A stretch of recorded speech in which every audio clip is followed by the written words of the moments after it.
At 2:47 a.m., Madison Chen stared at her phone screen, her hands trembling as she realized she had just sent the most embarrassing text of her life to the wrong number. What she didn't know was that the stranger on the other end was billionaire, tech CEO Dylan Hartford, and her message about twins having his eyes would make him question everything he thought he knew about his past, ultimately leading him to make a decision that would shock Wall Street and change both their lives forever. Before we jump back in, tell us where you're tuning in from, and if this story touches you, make sure you're subscribed because tomorrow I've saved something extra special for you. Madison wiped down the last table at Rosie's diner, her worn sneakers squeaking against the checkered linoleum floor. The neon "Open 24 hours" sign buzzed overhead, casting an eerie pink glow across the empty restaurant. It was nearly 3 a.m., and the only sounds were the hum of the old refrigerator and the distant rumble of late-night traffic on Interstate 94 outside Detroit. Her phone vibrated against the counter where she'd left it charging. Madison glanced at the cracked screen, another overdue notice from the electric company.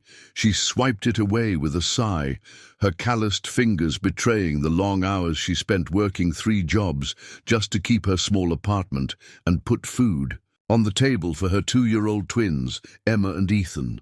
The diner's bell chimed as her co-worker Janet emerged from the kitchen carrying a fresh pot of coffee. "You look dead on your feet, honey," Janet said, her weathered face creased with concern. "When's the last time you got a full night's sleep?" Madison managed a tired smile.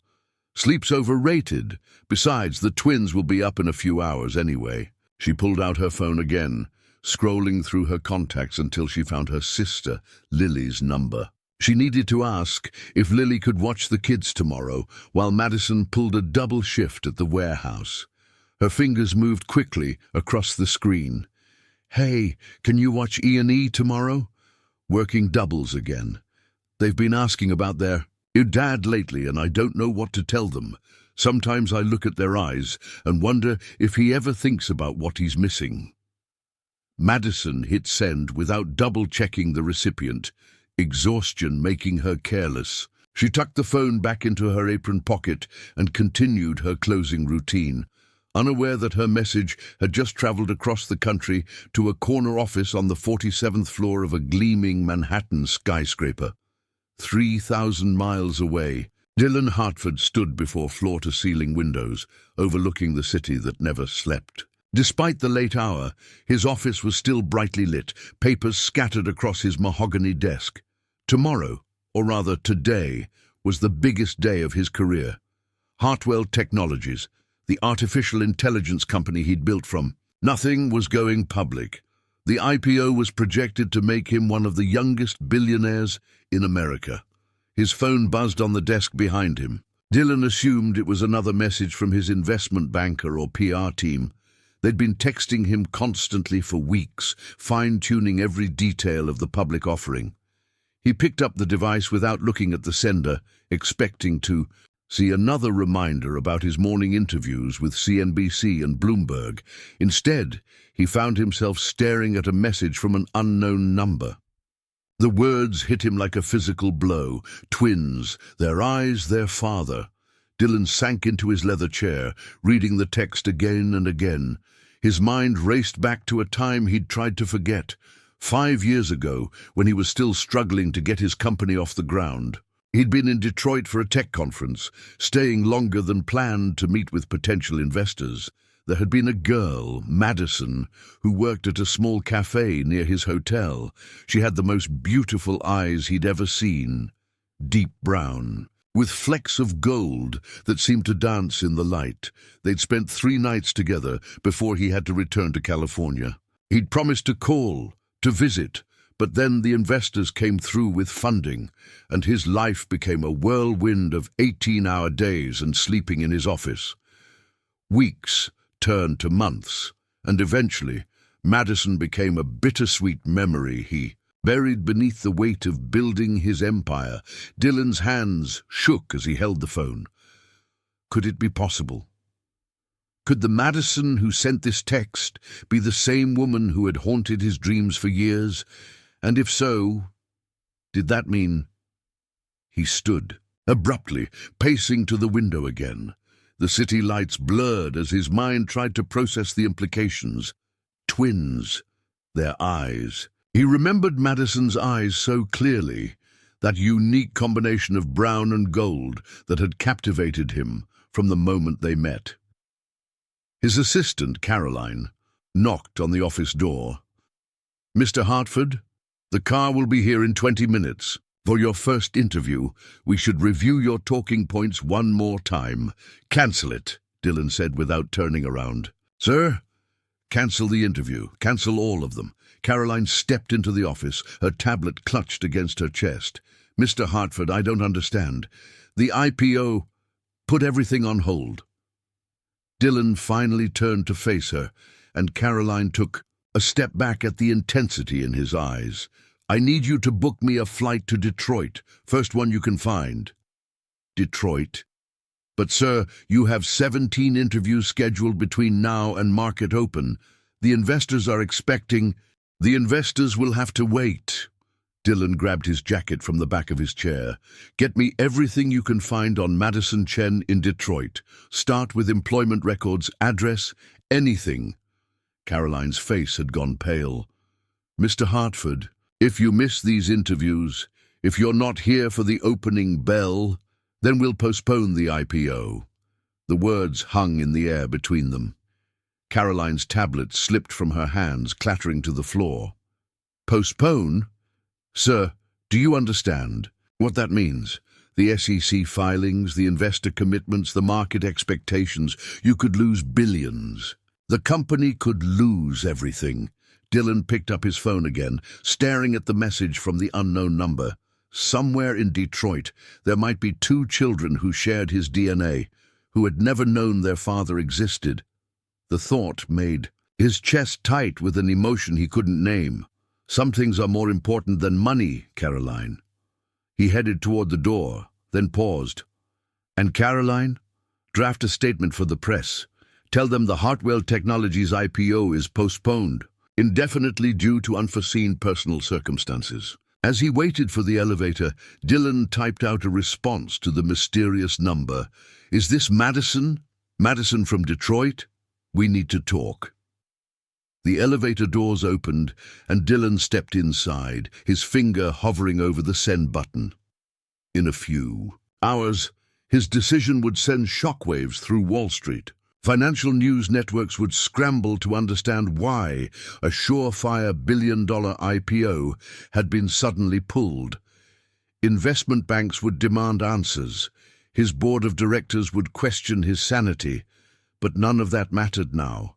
Nothing mattered, except the possibility that somewhere in a city he'd left behind 5 years ago, 2 children were growing up without knowing they had a father who would give up everything just to meet them. Dillon pressed send and watched the numbers above the elevator doors count down toward the lobby, toward a private jet that would take him back to a past he'd never fully left behind. Madison's phone buzzed just as she was unlocking the door to her cramped studio apartment. The twins were fast asleep at her neighbor Mrs. Rodriguez's place, giving Madison a rare moment of quiet before she had to pick them up in a few hours. She pulled out her phone, expecting to see Lily's response about babysitting, but instead found a message from the same unknown number she'd accidentally texted earlier. Her blood ran cold as she read the words. Someone knew her name. Someone was asking if she was Madison from Detroit. Her first instinct was panic. Had she somehow texted a stalker? A scammer? She quickly scrolled up to see what message she'd sent, and her face burned with embarrassment as she realized her mistake. She'd meant to text Lily about watching the twins, about their questions regarding their father. Instead, she'd sent the most personal, vulnerable message to a complete stranger. Madison sank onto her threadbare couch, staring at the response. Who was this person, and how did they know she was from Detroit? Her fingers hovered over the keyboard. Every reasonable part of her brain screamed to block the number and pretend this never happened. But something about the urgency in the message, The way they'd asked specifically about Detroit made her pause. Against her better judgment, she typed back, "Who is this? How do you know my name?" The response came within seconds. "My name is Dylan Hartford. We met 5 years ago at Café Luna near the Marriott downtown.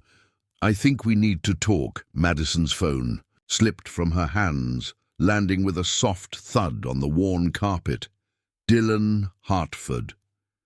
The name hit her like a physical blow, dragging her back to 3 days that had felt like a lifetime. 3 days that had changed everything. She remembered him perfectly. Tall, with dark hair and the most intense blue eyes she'd ever seen. He'd been in town for some business conference, sophisticated and charming in a way that seemed impossible in her world of double shifts and unpaid bills. They'd met when he'd wandered into the small cafe where she'd worked evenings, looking lost and asking for directions to somewhere she'd never heard of. What had started as simple conversation over coffee had turned into something neither of them had expected. 3 nights of walking through downtown Detroit, talking until sunrise, sharing dreams and fears with an honesty that had scared her. Dylan had spoken about his struggling tech company, about investors who didn't believe in his vision, about feeling like he was fighting the world alone. Madison had told him about her family's financial struggles, about her father's medical bills, about wanting more than what Detroit could offer, but feeling trapped by circumstances. On his last night, they'd stayed up until dawn, on the rooftop of her apartment building, watching the city wake up below them. He'd promised to call, to come back, to find a way to make it work despite the distance and their different worlds. Madison had believed him, had let herself hope for something better, something more. But the calls had stopped coming after. 2 weeks. The texts had dwindled to nothing. Madison had told herself it was what she'd expected all along. Rich, successful men didn't end up with girls from her neighborhood. She'd tried to move on, throwing herself into work and pretending. Those 3 days had been just a beautiful dream. Preparing and narrating this story took us a lot of time, so if you are enjoying it, subscribe to our channel. It means a lot to us. Now back to the story. Then she'd discovered she was pregnant. Madison picked up her phone with trembling hands, staring at Dylan's message. The timing lined up perfectly. Emma and Ethan would be turning 3 in a few months, and they'd been born exactly 9 months after Dylan had left Detroit.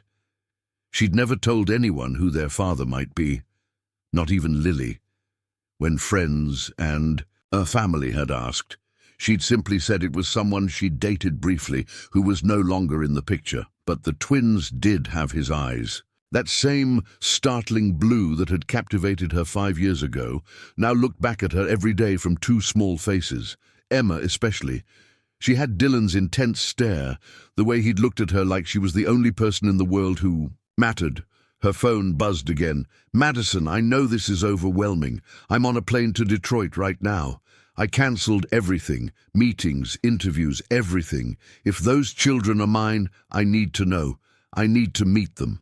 Madison stared at the message in disbelief. He was coming here now. She thought about the chaos that would erupt if Dylan Hartford, because surely he was successful now, judging by his confidence and ability to drop everything for a cross-country flight, walked into her world of shared babysitters and past due notices. She grabbed her laptop from the kitchen counter, the old machine taking several minutes to boot up. Her internet connection was painfully slow, but eventually Google loaded. She typed in Dylan Hartford and watched in growing shock as the search results populated. Dylan Hartford, CEO of Hartwell Technologies. Net worth estimated at $8 billion. Featured on the covers of Forbes and Fortune. His company's IPO was scheduled for today, this morning actually. Madison glanced at the clock on her laptop. It was nearly 5 a.m. on the East Coast, which meant markets would open in a few hours.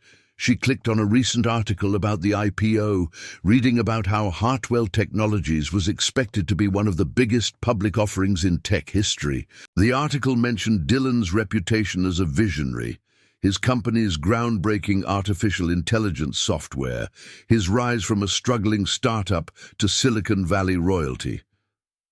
Madison's head spun as she tried to reconcile this information with the vulnerable young man she'd known 5 years ago. The Dylan she remembered had been passionate but uncertain, brilliant but struggling to find his place in the world. This Dylan, the one in the Forbes photos wearing tailored suits and confident smiles, seemed like a different person entirely. Another message appeared on her phone. "I know you probably looked me up by now. I know this is crazy. But Madison, I never stopped thinking about you. I never stopped wondering what might have been if I'd been brave enough to come back sooner." Madison set the phone down and buried her face in her hands. Part of her wanted to be angry. Where had he been when she was working 3 jobs while pregnant? Where had he been during those sleepless nights with crying babies when she'd questioned every decision that had led her to single motherhood? Where had he been when Emma had her first fever, or when Ethan had taken his first steps? But another part of her, the part that had never quite let go of those 3 perfect days, felt something else entirely. Hope maybe, or just the exhaustion of carrying everything alone for so long. Her phone rang, startling her. Dylan's name appeared on the screen. Madison stared at it for several rings before finally answering. "Hello?" Her voice came out barely above a whisper. Madison. His voice was exactly as she remembered. Deep, warm, with just a hint of uncertainty that made him seem human despite his billions. "Thank you for answering. I wasn't sure you would." "I wasn't sure I would either." Madison walked to her small window, looking out at the Detroit skyline as the first hints of dawn began to appear. "Dylan, are they mine?" The question hung between them, direct and vulnerable. "The twins, are they mine?"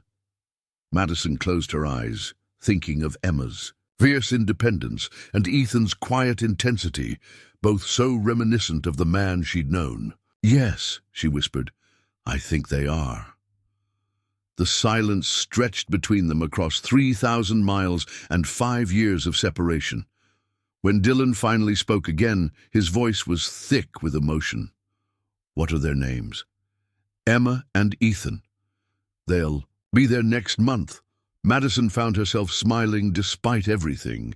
"They're incredible, Dylan. Smart and funny and stubborn as hell. Do they know about me? They know they have a father somewhere. They've been asking questions lately." Madison paused, remembering her twins' curious faces when they'd seen other children with their dads at the park. "I never knew how to explain that their father was someone I'd loved and lost." "You didn't lose me," Dylan said quietly.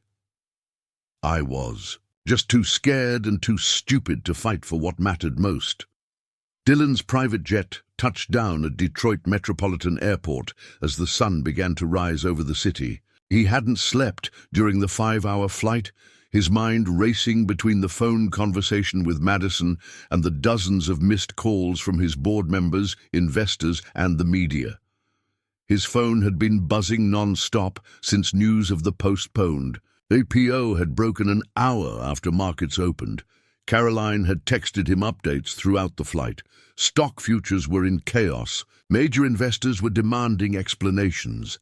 And financial news networks were running wild speculation about what could cause a billionaire CEO to suddenly pull a guaranteed moneymaker.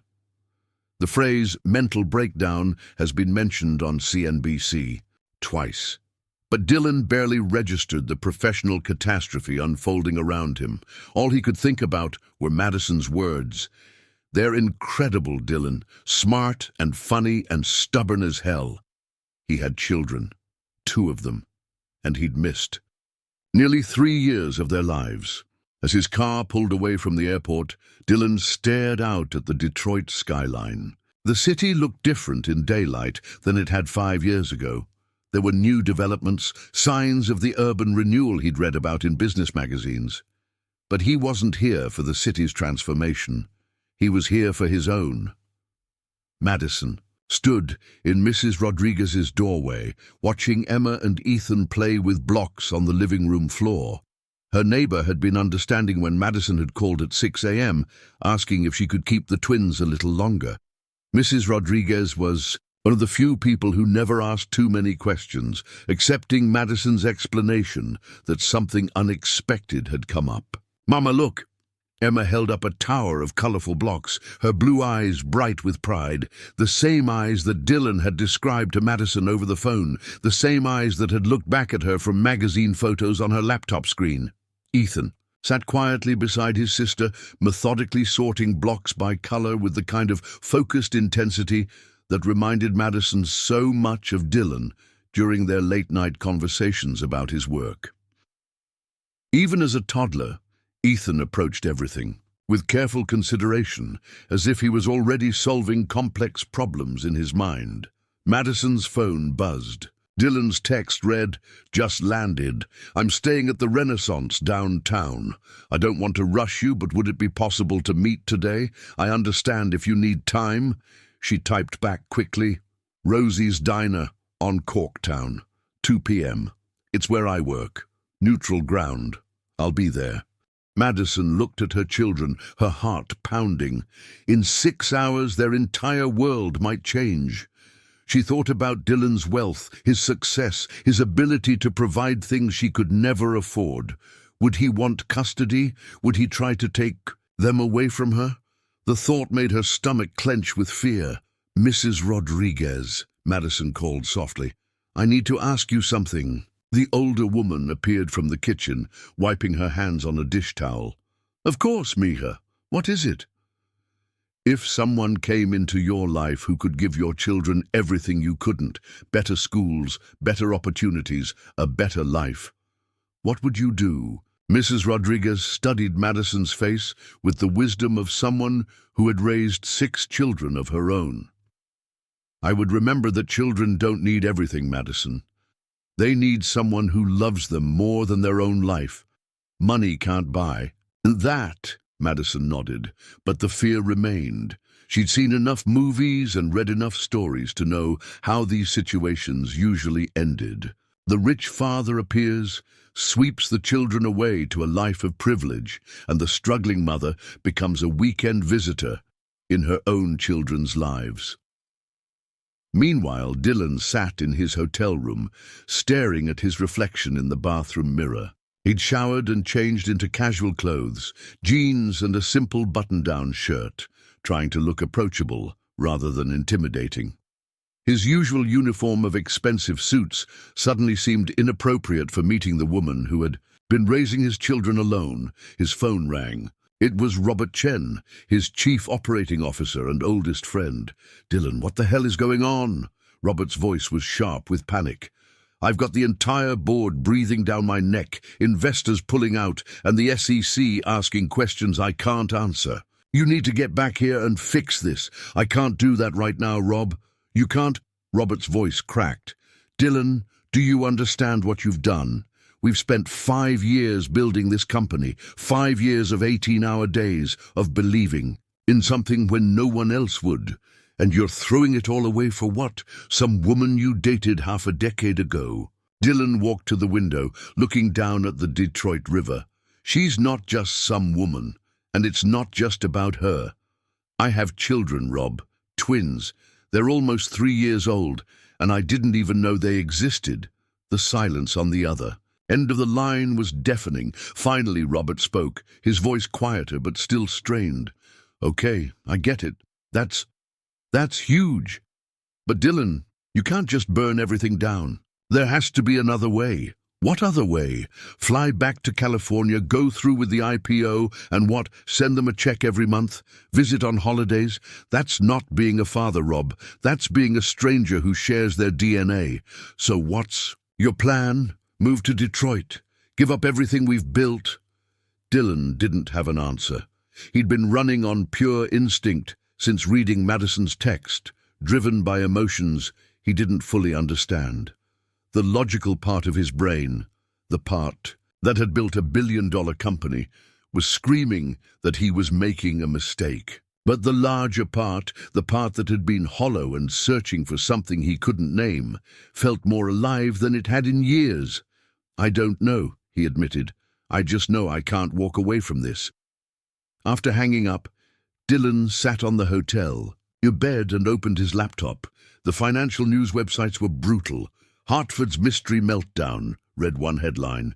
"Billionaire CEO goes AWOL on IPO day," screamed another. The speculation ranged from mental health crisis to insider trading investigation to secret government contracts.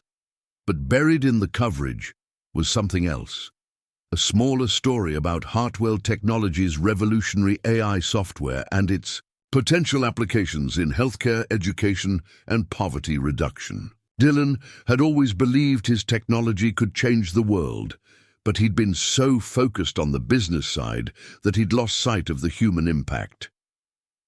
Reading about his company's mission reminded him why he'd started Hartwell Technologies in the first place. Not for the money or the recognition, but because he'd wanted to build something that mattered. He'd wanted to solve problems that actually affected people's lives. As 2 p.m. approached, Dylan made his way to Rosie's Diner. The neighborhood was a mix of old Detroit charm and new development. Coffee shops and art galleries nestled between vacant lots and buildings that had seen better days. The diner itself was a classic chrome and vinyl establishment that looked like it hadn't changed since the 1950s. Through the window, he could see Madison inside, sitting in a corner booth with her back to the wall. She was wearing jeans and a simple sweater, her dark hair pulled back in a ponytail. She looked exactly as he remembered, except for the wariness in her posture, the way she kept glancing at the door. Dylan took a deep breath and pushed open the diner's door, the bell chiming. Overhead, Madison looked up, and their eyes met across the room. For a moment, neither of them moved. Then Madison gave a small nod toward the empty seat across from her. As Dylan walked across the diner, he was acutely aware of the other customers. Working-class people grabbing lunch, retirees nursing cups of coffee, a young mother trying to keep her toddler entertained. This was Madison's world, the world where his children were growing up. It was so far removed from Silicon Valley boardrooms and Manhattan penthouses that it might as well have been another planet. He slid into the booth across from Madison, and for a long moment, they just looked at each other. 5 years collapsed into nothing, but at the same time, everything had changed. They were different people now. She was a mother, he was a billionaire, and between them lay the weight of missed opportunities and unspoken truths. "Hi," Dylan said finally, his voice barely above a whisper. "Hi," Madison replied, and despite everything, the fear, the uncertainty, the complexity of their situation, she smiled. It was the same smile that had captivated him 5 years ago, the smile that had haunted his dreams, even as he convinced himself he'd moved on. "Tell me about them," Dylan said. "Tell me about Emma and Ethan." Madison's hands wrapped around her coffee mug as she began to speak, her voice soft but filled with unmistakable pride. "Emma is fearless. She climbs everything, questions everything, and has this laugh that can light up a room. Last week she decided she wanted to be an astronaut and spent 3 days building a rocket ship out of cardboard boxes and duct tape." Dylan leaned forward, hanging on every word. "And Ethan? Ethan is my little philosopher. He's quieter than Emma, but he notices everything. He'll sit for hours figuring out how things work, taking apart old electronics I find at thrift stores. Yesterday, he asked me why the sky is blue. And when I tried to explain it, he said, 'But Mama, why is blue called blue?' He's 3 years old, Dylan. 3. A smile tugged at Dylan's lips. He sounds like he's going to be an engineer or a scientist. Maybe both, Madison said, and for the first time since his arrival, she seemed to relax slightly. They're both incredibly smart. Sometimes I watch them and wonder where they get it from, but she gestured toward him. I guess I know now. The waitress, a woman in her 50s with kind eyes and a name tag reading Dolores, approached their table. You folks ready to order, or do you need a few more minutes? Actually, Dylan said, could we get some privacy? I'd be happy to compensate you for the lost business if you could.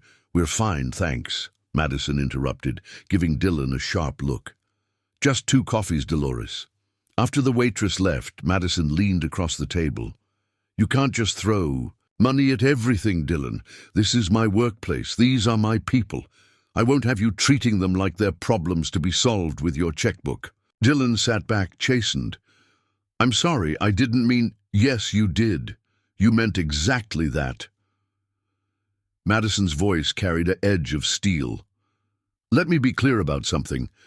I've been raising Emma and Ethan for 3 years without your help. I've worked 3 jobs, lived on ramen noodles, and worn shoes with holes in them so they could have what they needed. I didn't do it for your money, and I'm not looking for it now. Then why did you agree to meet me? Madison was quiet for a long moment, stirring her coffee with more force than necessary. Because they ask about you. Because Emma wants to know why some kids have daddies and she doesn't. Because Ethan stares at other fathers at the playground, with this look that breaks my heart.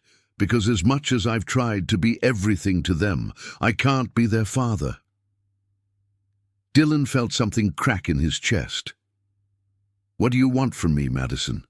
What do you need? I need to know that you're not going to disappear again. I need to know that if you're going to be part of their lives, you're going to be part of their lives. Not just the fun weekend dad who shows up with expensive toys and disappears when things get hard. I would never. You already did. The words hung between them like a physical barrier. You promised to call, Dylan. You promised to come back. And then you just didn't. Dylan looked down at his hands, shame washing over him. I was scared. I was 26 years old. My company was failing. I had investors breathing down my neck. I told myself I'd call when I had something to offer you, when I could be the man you deserved. And what about what I deserved to decide for myself? Madison's voice was barely controlled. What about my right to know that the man I'd fallen for was the father of my children? You fell for me. The question slipped out before Dylan could stop it. Madison's cheeks flushed. That's not the point. It is the point. Dylan reached across the table, stopping just short of touching her hand. Madison, I fell for you too. Hard. Those 3 days with you were the best 3 days of my life, and I've spent 5 years trying to convince myself it was just a vacation fling. Well, it wasn't just a fling. It was Emma and Ethan's beginning. Dylan nodded, the weight of that responsibility settling on his shoulders. I want to meet them. I want to be their father. I don't know how to do it, but I want to try. It's not going to be easy, Madison warned. They don't know you. They might not even like you, and I have rules. What kind of rules? Madison pulled out her phone and showed him a photo. 2 small children with bright blue eyes and mischievous grins sat on a park swing, their arms around each other. Dylan's breath caught in his throat. They're beautiful, he whispered. They're also mine, Madison said firmly. Which means any relationship you have with them goes through me first. You don't get to swoop in and upend their lives just because you have money and influence. You don't get to make promises you can't keep, and you sure as hell don't get to take them away from me. I would never try to take them from you. Wouldn't. You? You're Dylan Hartford. You have more money than some small countries. You could hire the best lawyers, claim I'm an unfit mother because I work 3 jobs just to pay rent. You could probably get custody and never look back. Dylan stared at her, horrified. Madison, I would never... How do I know that? How do I know that in 6 months, when the novelty wears off and being a father gets inconvenient, you won't decide it's easier to just take them and hire a nanny? Because I'm not that person. I don't know what person you are anymore. Madison's voice cracked slightly. The Dylan I knew 5 years ago was struggling to make payroll.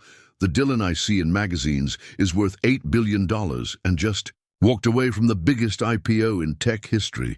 Which one are you? Dylan was quiet for a long moment, considering her question. I don't know, he finally admitted. I've been asking myself the same thing since I got your text. I built this company, made all this money, achieved everything I thought I wanted. But I'm not happy, Madison. I haven't been happy in years. Money doesn't buy happiness, Madison said quietly. No, it doesn't, but it can buy security, it can buy opportunities. It can buy Emma and Ethan the kind of education and experiences that you... He stopped abruptly, realizing how his words sounded. That I can't afford? Madison's voice was dangerously quiet. That's not what I meant. It's exactly what you meant. Madison started to stand up. This was a mistake. Madison, wait. Dylan reached out and gently caught her wrist. Please. I'm handling this badly. I'm not trying to insult you or dismiss what you've done. I'm just trying to figure out how to be the father they deserve. She sat back down, but her posture remained rigid. Being the father they deserve doesn't mean throwing money at them, Dylan. It means showing up. It means being consistent. It means loving them even when they're cranky and difficult and testing your patience. I want to learn how to do that. Then, you need to start small. You need to earn their trust and mine. You need to prove that you're not going to disappear the moment being a father becomes inconvenient. Dylan nodded. What do you suggest? Madison was quiet for a moment, then pulled out her phone again. She scrolled through more photos. Emma and Ethan at the playground, building sandcastles, eating ice cream with chocolate smeared across their faces. Dylan watched her face soften as she looked at the images. There's a children's museum downtown, she said finally. Tomorrow is Saturday. I usually take them there when I don't have to work. You could meet us there. Neutral territory, public place, and if things go badly, I can take them home. And if things go well... Madison looked up from her phone, studying his face. Then maybe we can figure out what comes next. Dylan felt something loosen in his chest. It wasn't forgiveness, and it wasn't a guarantee, but it was a chance. What time? 10 in the morning. And Dylan? Madison's voice carried a warning. Don't bring cameras, don't bring security, and don't dare bring reporters. This is about Emma and Ethan, not your public image. I understand. As they stood to leave, Madison paused. One more thing, they don't know you're their father. As far as they know, you're just a friend of Mommy's. How we handle telling them the truth depends on how tomorrow goes. Dylan nodded, understanding the weight of her words. Tomorrow, he will meet his children for the first time. 2 3-year-olds who had no idea that their lives were about to change forever. The thought terrified and exhilarated him in equal measure. As Madison walked away, Dylan sat back down in the booth, pulling out his phone. He had dozens of missed calls, hundreds of text messages, and a company in crisis. But for the first time, in 5 years, none of that seemed as important as the appointment he'd just made at a children's museum in Detroit. Saturday morning came with an unexpected spring rain that drummed against the windows of Dylan's hotel room. He'd been awake since 5 a.m., having barely slept. His closet back in California was filled with $1,000 suits and designer casual wear, but nothing seemed appropriate for meeting his 3-year-old children for the first time. He'd settled on dark jeans and a simple navy sweater, hoping to look approachable rather than intimidating. At 7 a.m., his phone had started buzzing with calls from his board members. The financial press was having a field day with his absence, and rumors were spiraling out of control. TechCrunch was reporting that Hartwell Technologies might be facing a federal investigation. The Wall Street Journal suggested he was having a mental health crisis. Forbes questioned whether he was fit to run a publicly traded company. Dylan ignored them all. Today wasn't about damage control or corporate strategy. Today was about Emma and Ethan. Meanwhile, across town, Madison was wrestling with her own morning chaos. Emma had declared war on getting dressed, insisting that her princess costume was appropriate museum attire. Ethan had spilled orange juice down his shirt and was now sitting quietly in the corner, looking guilty and close to tears. "It's okay, baby," Madison said, kneeling down to help Ethan change shirts. "Accidents happen." "Are we still going to see the dinosaurs?" Ethan asked, his blue eyes wide with worry. "Of course we are. And Emma, you can wear your tiara, but the dress stays home. Deal?" Emma crossed her arms defiantly. "But princesses always wear dresses." "Well, this princess is going to wear jeans today because we're going to be doing a lot of walking and climbing." Madison held up Emma's favorite purple jeans. "Look, they have sparkles on them. Very princessy." As she helped Emma get dressed, Madison's mind raced with anxiety. She hadn't told the twins that they were meeting someone special today. How do you explain to a 3-year-old that the stranger they're about to meet might be their father? How do you prepare them for the possibility that their entire world could change? The Detroit Children's Museum was bustling with families. When Dylan arrived at 9:45 a.m., he stood near the entrance, watching parents chase toddlers and older kids race between exhibits. The normalcy of it all struck him. These people weren't thinking about stock prices or market volatility. They were focused on spending time with their children, on making memories and sharing experiences. A text from Madison appeared on his phone. Running a few minutes late, Emma insisted on bringing her stuffed elephant to meet the dinosaurs. Dylan smiled despite his nerves. He could picture a small girl with his eyes clutching a stuffed animal, ready to take on prehistoric creatures. The image made something warm unfold in his chest. At 10:15, Madison appeared at the museum entrance, holding hands with 2 small children. Dylan's breath caught in his throat. Seeing them in person was completely different from looking at photos. Emma was clearly the more outgoing of the two, practically bouncing with excitement as she pointed at the museum's colorful banners. Ethan walked closer to Madison's side, taking in everything with serious, thoughtful eyes. They were beautiful, and they were his. Madison spotted Dylan near the ticket counter and approached slowly, giving him time to observe the twins without overwhelming them. As they got closer, Dylan could see the exact shade of blue his eyes had passed on to his children. It was unmistakable. "Emma, Ethan," Madison said gently, "this is my friend Dylan. Dylan, these are my kids." Dylan crouched down to be at their eye level, his heart hammering against his ribs. "Hi there. I'm really excited to meet you both." Emma stepped forward boldly, clutching her stuffed elephant. "I'm Emma, and this is Mr. Peanuts, and we're going to see real dinosaurs today." "Real dinosaurs?" Dylan asked with mock surprise. "Are you sure they're real?" "Well, they're not real," Emma said with the patience of someone explaining something obvious to an adult. "They're real, but that's still pretty real." Dylan laughed, a genuine sound that seemed to surprise Madison. "You're absolutely right. Skeleton is definitely still real." Ethan remained close to Madison's side, studying Dylan with curious intensity. Dylan made no move to approach him, instead addressing him gently from where he crouched. "And you must be Ethan. Your mom tells me you like to figure out how things work." Ethan nodded slowly, then pointed at Dylan's watch. "That has numbers that change."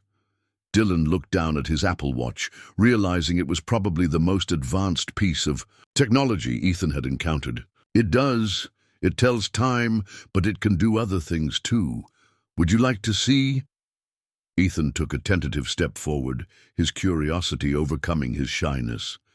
Dylan showed him how the watch could display different apps, careful to keep his movements slow and non-threatening. "How does it know what time it is?" Ethan asked. "Well, there are satellites way up in space that send signals down to Earth, and the watch receives those signals," Dylan explained. "It's kind of like the watch is having a conversation with space." Ethan's eyes widened. Space is talking to your watch? In a way, yes. That's cool, Ethan said quietly, and Dylan felt like he'd just won the lottery. Madison watched the interaction with a mixture of amazement and apprehension.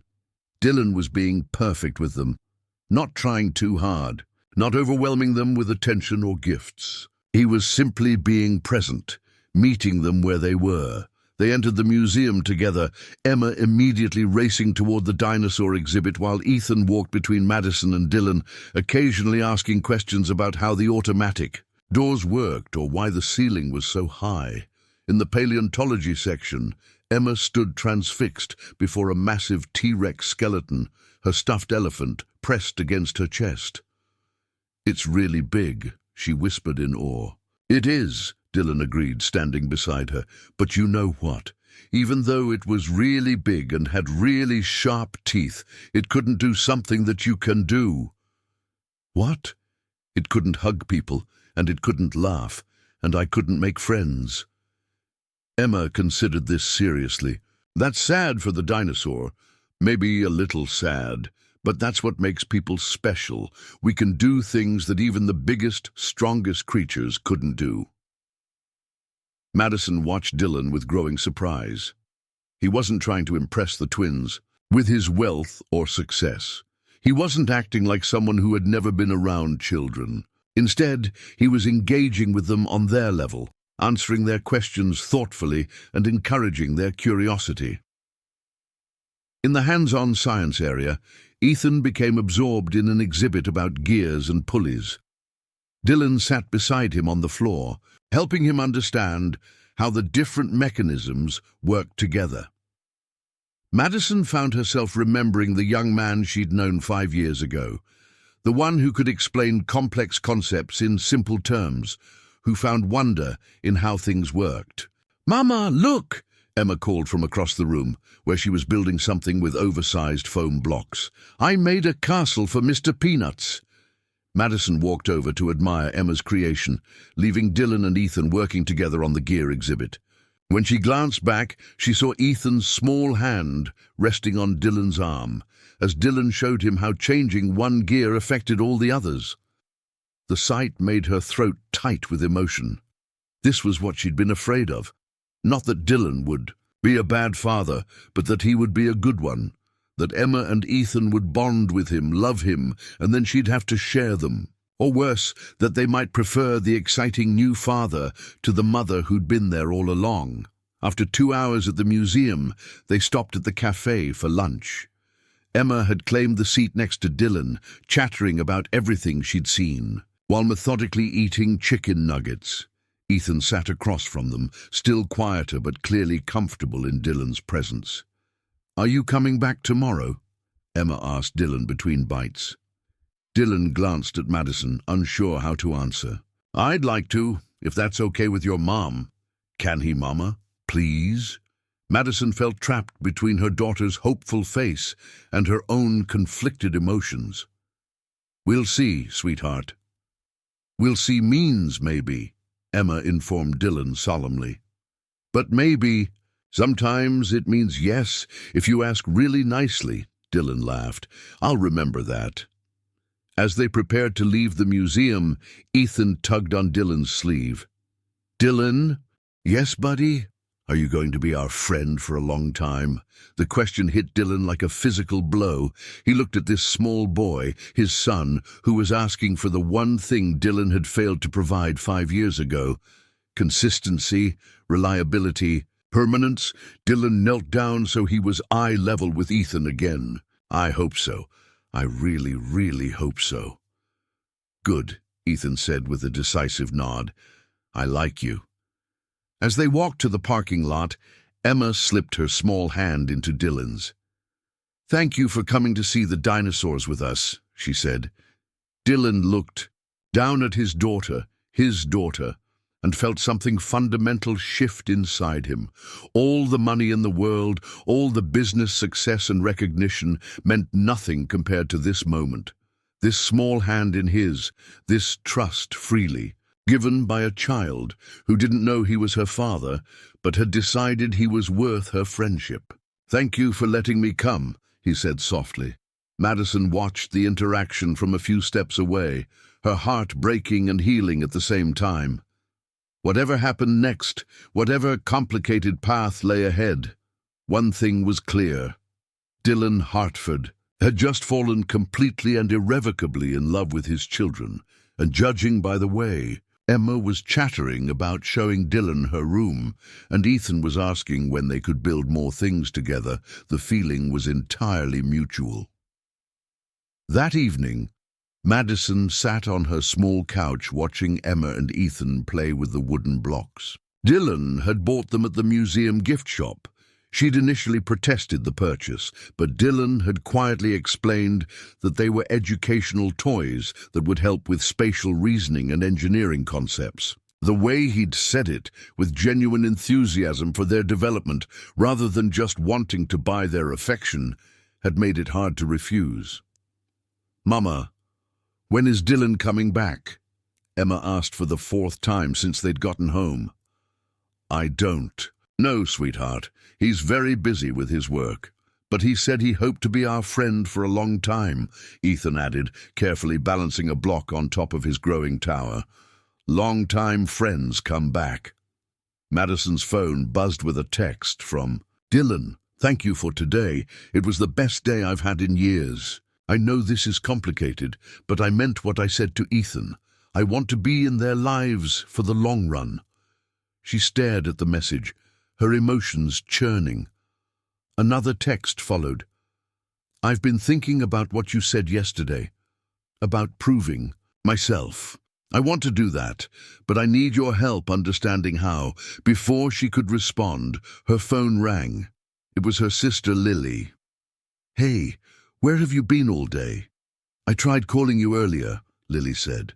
"And who was that guy I saw you with?" "At the Children's Museum. Mrs. Patterson from church said she saw you there with some man and the twins." Madison closed her eyes.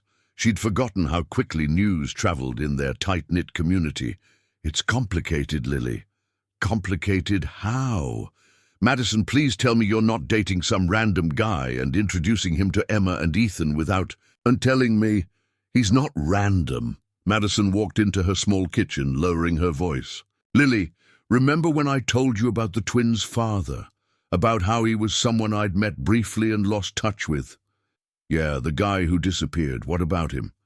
"That was Dylan." The silence on the other end of the line stretched so long that Madison wondered if the call had dropped. Finally, Lily spoke, her voice barely above a whisper. "The guy from today?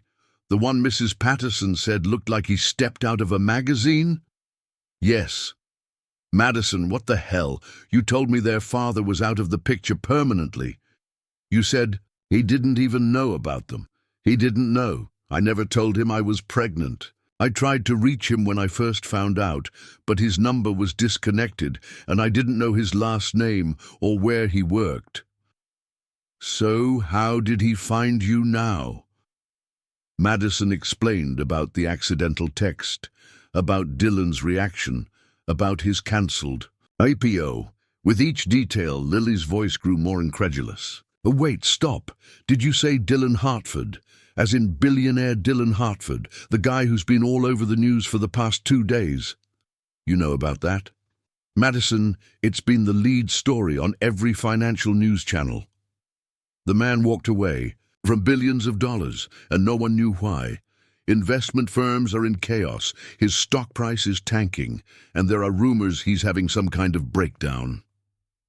Madison felt a chill run down her spine. "I didn't realize it was that big of a story." "Big, Madison, this is huge. And you're telling me he did all of this because of a text message about his kids?" "I guess so." "Holy shit." Lily paused. "Sorry, but holy shit, Madison. Do you understand what this means? You're sitting on the biggest financial news story of the year, and more importantly, the twins' father is one of the richest men in America." "I know how much money he has, Lily. That's not why." "Of course it's not why, but Madison, think about what this could mean for Emma and Ethan. College funds, the best schools, opportunities you could never give them. I've given them plenty, Madison said defensively. I know you have. I know you've sacrificed everything for those kids, but Madison, this could change their entire future. After hanging up with Lily, Madison found herself pacing her small apartment. Through the thin walls, she could hear Mrs. Rodriguez's television playing a Spanish soap opera, and from upstairs came the sound of her neighbor's baby crying. This was the world Emma and Ethan knew.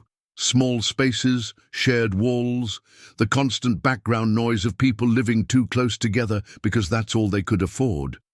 She thought about Dylan's hotel, probably a suite that cost more per night than she made in a month. She thought about his private jet, his ability to cancel billion-dollar deals on a whim. The contrast was staggering. Her phone buzzed again. This time it was a call from an unknown number. Madison Chen? The voice was crisp, professional, yes? My name is Sarah Mitchell from Detroit News Channel 7. We're working on a story about Dylan Hartford's sudden IPO cancellation, and we have information suggesting he's currently in Detroit. We were wondering if you'd be willing to speak with us about your relationship with Mr. Hartford. Madison's blood ran cold. I don't know what you're talking about. Ms. Chen, we have sources that confirm Mr. Hartford visited a diner where you work yesterday, and that he was seen with you and 2 young children at the Children's Museum today. Given the timing of his business decisions and his presence in Detroit, we're wondering if there's a connection. No comment. Madison hung up, her hands shaking. Within minutes, her phone was ringing again. Different reporters, different news outlets, but the same questions. Somehow, word had gotten out. Her quiet life, her privacy, the careful boundaries. She'd built around Emma and Ethan. All of it was about to be shattered. She called Dylan immediately. Madison, is everything okay? The press found out. Reporters are calling me, asking about you, about the twins. Dylan, I can't. I'll be right there. No, don't come here. That'll just make it worse. Dylan, I can't have cameras outside my apartment. I can't have Emma and Ethan's faces in the newspapers. Where are you? Are you safe? Madison looked around her small apartment, at her children playing innocently with their blocks, oblivious to the storm gathering around them. For now. But Dylan, this is exactly what I was afraid of. Your world and my world don't mix. When billionaires make headlines, everyone around them gets dragged into it. I'll fix this. I'll make some calls, get the story killed. You can't kill a story this big. This isn't about you anymore. It's about the biggest financial mystery of the year. Every reporter in the country is going to want to know why Dylan Hartford walked away from billions. Dylan was quiet for a moment. What do you want me to do? I don't know. Madison sank into her couch, watching Emma try to teach Mr. Peanuts how to stack blocks. I just know that yesterday my kids were safe and anonymous, and today they're about to become part of a media circus because their father is a billionaire who makes impulsive decisions. Madison, I'm sorry. I never wanted this to happen. But it is happening, and I need to protect them. Let me help. I can hire security, get you somewhere safe until this blows over. You don't get it. Madison's voice cracked with frustration. I don't want security guards. I don't want to hide in some safe house. I want my normal life back. I want to take my kids to the park without worrying about photographers. I want to work at the diner without reporters ambushing me. Madison, maybe this was a mistake. Maybe you should just go back to California, and we should pretend this never happened. The silence on Dylan's end was deafening. When he finally spoke, his voice was raw with emotion. Is that what you really want? You want me to walk away from Emma and Ethan? Because I'll do it if that's what's best for them, but Madison, I can't. I know that they exist. I can't go back to pretending I don't have children. Madison closed her eyes, thinking about Emma's excitement when Dylan had explained how dinosaurs couldn't hug, about Ethan's quiet, I like you, at the end of the day. Her children had connected with their father in a way that had surprised and terrified her. "I don't know what I want," she admitted. "I just know that everything is spinning out of control, and I don't know how to protect them from what's coming." "Then let me help protect them. Let me be their father, Madison. Not because I have money, but because they're mine, and I love them already." Outside her apartment, Madison could hear car doors slamming and voices. She peered through her blinds and saw news vans pulling up to the curb. "They're here," she whispered into the phone. "The reporters are here." "I'm coming over." "Dylan, no." But he'd already hung up. Madison looked at Emma and Ethan, still playing peacefully, unaware that their quiet world was about to change forever. In the distance, she could hear the sound of more cars arriving, more voices gathering outside her building. Whatever happened next, there was no going back to the life they'd known. 20 minutes after hanging up with Dylan, Madison heard a firm knock on her apartment door. Through the peephole, she could see Mrs. Rodriguez standing in the hallway, her face stern with determination. "Madison, open up, I know you're in there." Madison unlocked the door to find her elderly neighbor holding a baseball bat and wearing her fiercest expression. "Those vultures downstairs are bothering my other tenants," Mrs. Rodriguez said, pushing past Madison into the apartment. "They tried to ask me questions about you and the babies. I told them where they could stick their cameras." Despite everything, Madison almost smiled. Mrs. Rodriguez had emigrated from Mexico 40 years ago and had been protecting the families in this building ever since. She was barely 5 feet tall, but her presence filled any room she entered. "Mrs. Rodriguez, you don't need to get involved in this. Those are my nietos down there playing," Mrs. Rodriguez interrupted, gesturing toward Emma and Ethan. "Nobody bothers my family. I already called my son Miguel. He's bringing his security company friends. They'll make sure those reporters stay in their cars where they belong." Emma looked up from her blocks. "Abuela Rosa, why are there so many cars outside?" Mrs. Rodriguez had insisted the twins call her grandmother from the day they'd learned to talk. She knelt down beside Emma, her voice gentling. "Just some people who are lost, mija. They'll go away soon." Madison's phone rang again, another unknown number. She'd stopped answering after the 8th call, but the ringing was constant now. Her small apartment felt like it was shrinking with each passing minute. "Madison," Mrs. Rodriguez said quietly, "that man who was with you today, he's the father, isn't he?" Madison nodded, not trusting her voice. "And he's important, rich, very—" Mrs. Rodriguez nodded as if this explained everything. "Rich men bring complications, but he looked at those babies like they hung the moon. That's worth something." A commotion outside drew Madison to the window. A black SUV had pulled up behind the news vans, and Dylan was getting out, flanked by 2 men in suits who were clearly security. The reporters immediately swarmed toward them, cameras flashing, microphones thrust forward. Madison watched Dylan's face as he was bombarded with questions. He looked calm, controlled, nothing like the passionate man who had just promised to protect his children. This was the billionaire CEO version of Dylan, polished, untouchable, speaking in measured tones to the press. "Mr. Hartford, can you confirm reports that you're in Detroit because of a personal relationship?" "Mr. Hartford, is it true you have children with a local woman?" "Mr. Hartford, what does this mean for Hartwell Technologies' future?" Dylan raised his hand, and surprisingly the crowd quieted. "I'll be making a statement tomorrow morning at 10 a.m. Until then, I ask that you respect the privacy of the families. In this building, one reporter pushed forward. "But Mr. Hartford, sources say you cancelled your IPO because of a text message about twins having your eyes. Can you comment on that?" Madison saw Dylan's composure crack for just a moment, his jaw tightening. "No comment." As Dylan and his security team made their way toward the building entrance, Madison heard heavy footsteps on the stairs. Emma and Ethan looked up curiously as Mrs. Rodriguez positioned herself between them and the door. The knock, when it came, was gentle.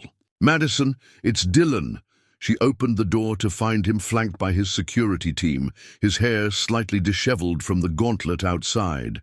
Behind him, she could see Miguel Rodriguez and two other men she didn't recognize, all wearing serious expressions. "Are you okay?" Dylan asked immediately, stepping into her apartment. "Are the kids okay?" "We're fine. Scared, but fine." Madison gestured toward the chaos outside. "How did they find out so fast?" "Someone at the museum yesterday must have recognized me and called it in, or maybe the hotel staff. It doesn't matter now." Dylan's eyes found Emma and Ethan, who were watching the parade of adults with wide eyes. "Hey there, you two. Sorry about all the excitement outside." "Are those people here to see you?" Emma asked with her typical directness. "Yes, they are. They're reporters, and they want to ask me questions about my work." "Why don't they just call you on the phone?" Ethan asked logically. Dylan smiled despite the situation. "That's a very good question, buddy. Sometimes grown-ups make things more complicated than they need to be." Mrs. Rodriguez stepped forward, studying Dylan with sharp eyes. "You're the father." It wasn't a question. Dylan met her gaze steadily. "Yes, ma'am." "And you're going to take care of them? All three of them?" "Yes, ma'am, I'm going to try." Mrs. Rodriguez nodded once, apparently satisfied. "Miguel, you and your boys make sure nobody gets past the lobby. Dylan, you sit down. Madison, make coffee. We need to figure this out."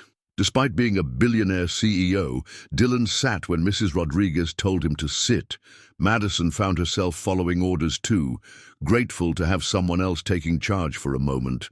As Madison made coffee in her tiny kitchen, she could hear Dylan talking quietly with Emma and Ethan, explaining that the people outside were like very persistent salespeople who wanted to talk to him about his work. Emma asked if they could see the dinosaurs again soon. Ethan wanted to know if Dylan's watch was still talking to space. "Mr. Dylan," Mrs. Rodriguez said when Madison returned with coffee, "what are your intentions toward this family?" Madison nearly choked on her coffee. "Mrs. Rodriguez, you don't have to—" "Hush, mija. This is important." The older woman fixed Dylan with a stare that had probably intimidated countless people over the years. "These babies have been loved and protected their whole lives. Madison has sacrificed everything for them. Now you show up with your money and your fancy cars, and suddenly there are reporters camped outside our building. What are you going to do about it?" Dylan set down his coffee cup carefully. "Ma'am, I understand your concern. I never wanted this attention, and I certainly never wanted it focused on Madison and the children. But I can't change who I am or what I've built. What I can do is make sure they're protected. How? I can provide security, ensure their privacy, make sure this media attention doesn't disrupt their lives more than it already has.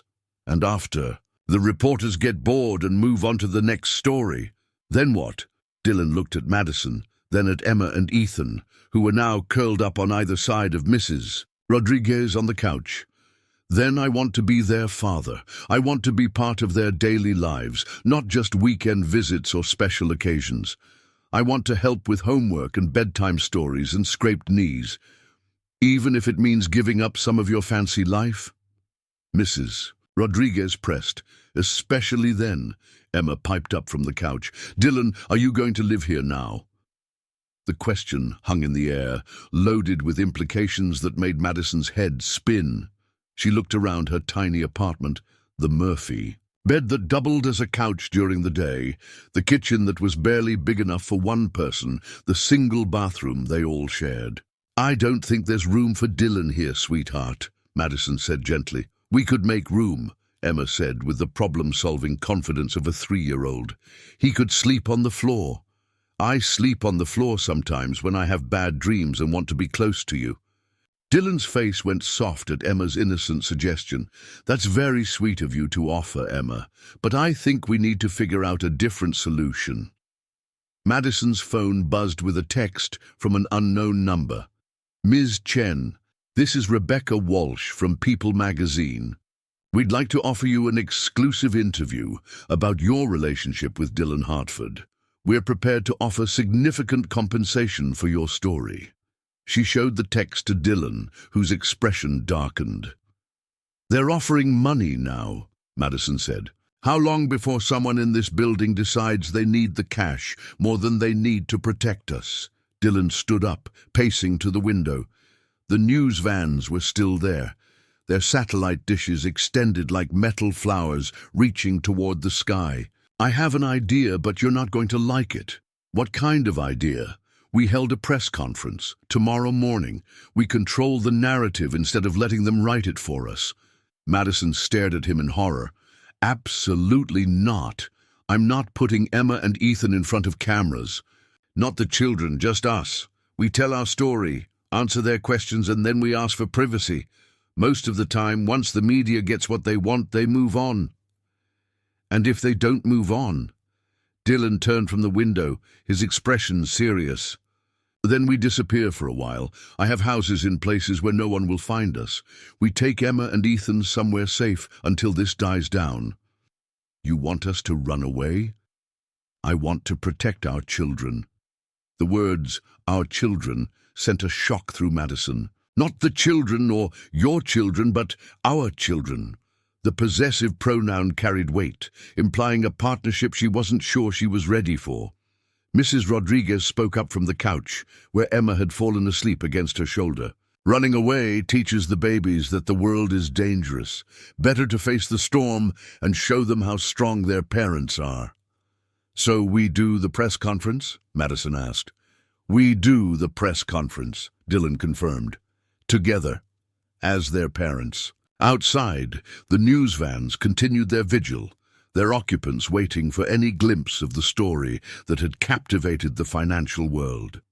Inside Madison's small apartment, 4 adults and 2 sleeping children sat in the glow of a single lamp, planning how to face a storm that none of them had asked for, but all of them would have to weather together. The Detroit Marriott's main ballroom buzzed with anticipation as reporters from major networks set up their equipment. Madison stood in a small adjacent room, smoothing down her best dress, a simple navy blue outfit she'd worn to job interviews. Her hands shook as she applied lipstick, the mirror reflecting back a woman she barely recognized. In 12 hours, she'd gone from an anonymous single mother to the center of a national news story. Dylan adjusted his tie for the 3rd time, his usual confidence replaced by visible nervousness. He'd faced hostile corporate boards and skeptical investors, but he'd never had to explain his personal life to the world. You don't have to do this, he said to Madison for the 5th time that morning. I can handle the press conference alone. No. Madison's voice was firm despite her trembling hands. If we're going to do this, we do it together. Emma and Ethan deserve to see their parents standing united, even if we're figuring everything else out as we go. Mrs. Rodriguez had volunteered to watch the twins during the press conference, taking them to the Children's Museum again to keep them away from the media frenzy. Let them play with dinosaurs while their parents slay the real monsters, she'd said with characteristic bluntness. Dylan's publicist, a sharp-eyed woman named Patricia, who had flown in from Los Angeles at dawn, appeared in the doorway. It's time. The room is packed. Every major network, print media, financial press. This is going to be seen by millions of people. Madison felt her knees go weak. Millions? Madison, Dylan said softly, taking her hand. We don't have to reveal everything. We just tell them enough to get them to leave us alone. Mr. Hartford, Ms. Chen, Patricia interrupted, I need to prepare you for the questions they're going to ask. They'll want to know about the timeline, about the children's paternity, about your future together. Some of the questions will be invasive. How invasive? Madison asked. They'll ask if you're getting married. They'll ask about child support. They'll ask if you knew who Dylan was when you were together 5 years ago. They might even ask about a prenuptial agreement. Madison's face flushed. But we haven't. I know, Patricia said gently. But they don't know that. Just remember, You don't have to answer any question you're not comfortable with. Dylan squeezed Madison's hand. Ready? They walked into the ballroom together, and the camera flashes were immediate and blinding. Madison had seen press conferences on television, but experiencing one was completely different. The noise, the lights, the sea of faces all focused on her. It was overwhelming. Dylan approached the podium first, his transformation back to CEO mode almost instant. Good morning, thank you for coming. I'm here today with Madison Chen to address the speculation surrounding my recent business decisions and my time in Detroit. He paused, looking back at Madison with an expression that was both vulnerable and determined. 5 years ago, I met Madison during a business trip to Detroit. We spent 3 days together that I can honestly say were among the best of my life. When I returned to California, I made the mistake of letting work consume me entirely. I lost touch with Madison, and I've regretted it ever since. Madison stepped forward to the microphone, her heart hammering. 2 months after Dylan left Detroit, I discovered I was pregnant. I tried to contact him, but I didn't have enough information to track him down. I made the decision to raise my children, Emma and Ethan, on my own. A reporter immediately called out, "Ms. Chen, did you know Dylan Hartford was a billionaire when you were together?" "No," Madison said firmly. "When I knew Dylan, he was a struggling entrepreneur trying to get his company off the ground. He never mentioned his last name or the nature of his business. To me, he was just Dylan." Another reporter, "Mr. Hartford, how did you discover you had children?" Dylan explained about the accidental text message, his voice growing warmer as he described meeting Emma and Ethan for the first time. "The moment I saw them, there was no question they were mine. And the moment I spoke with them, I knew I wanted to be their father." "Mr. Hartford," a financial reporter pressed, "you walked away from a guaranteed $8 billion payday. Was discovering these children really worth that kind of financial loss?" Dylan was quiet for a moment, and when he spoke, his voice carried absolute conviction. "Meeting my children wasn't worth $8 billion. It was worth everything. Every penny, every stock option, every business deal I've ever made. None of it compares to watching my daughter explain dinosaurs to her stuffed elephant or seeing my son figure out how gears work together." Madison felt tears sting her eyes at the raw honesty in his voice. "Ms. Chen," another reporter called, "what do you want from Mr. Hartford? Child support? Marriage? A piece of his fortune?"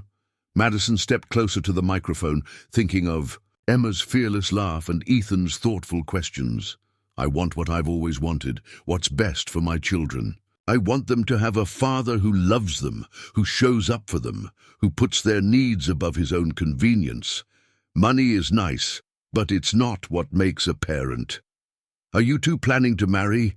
someone shouted from the back. Madison and Dylan exchanged glances. They'd discussed this question during their preparation, but standing here now, in front of cameras and microphones, the answer felt more complex. "We're focused on building a family," Dylan said carefully. "Emma and Ethan are our priority. Everything else is secondary.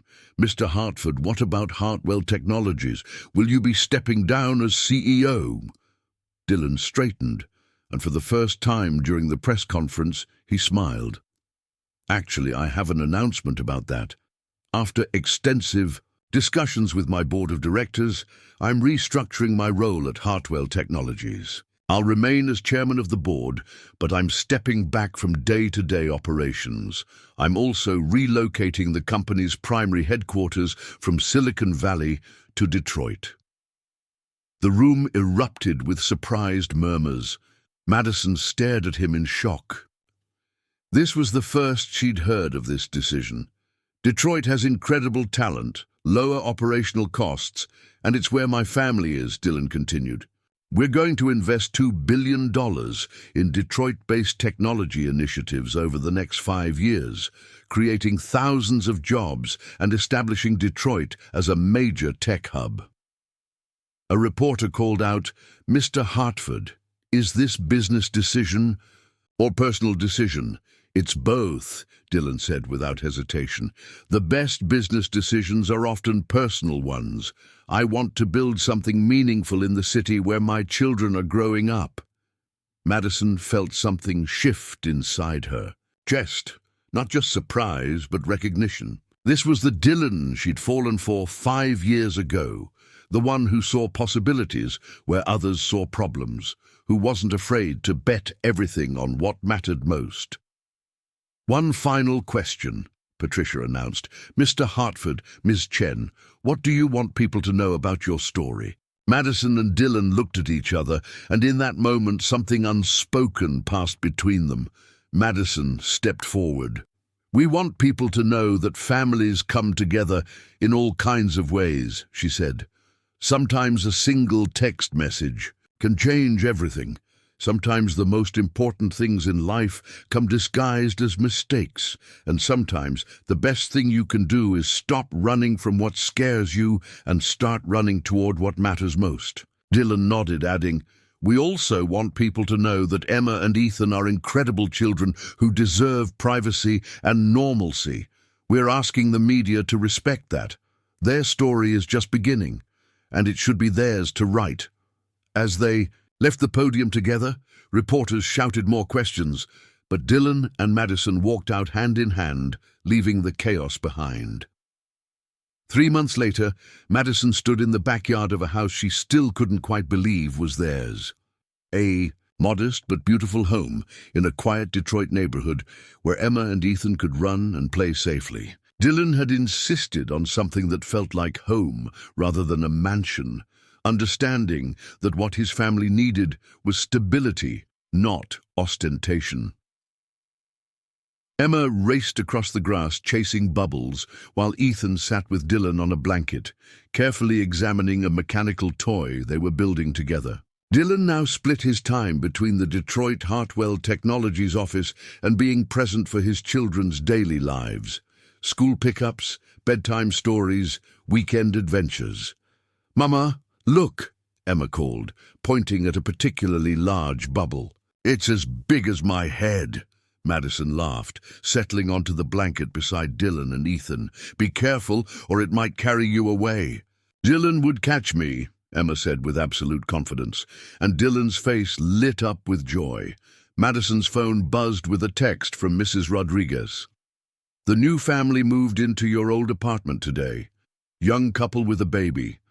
I told them about the good energy you left behind. Madison smiled, typing back, give them our love, and thank you for everything. Dylan looked over at her phone. Everything okay? Perfect, Madison said, watching Ethan show Dylan how to make the toy's gears turn in opposite directions. Everything's perfect.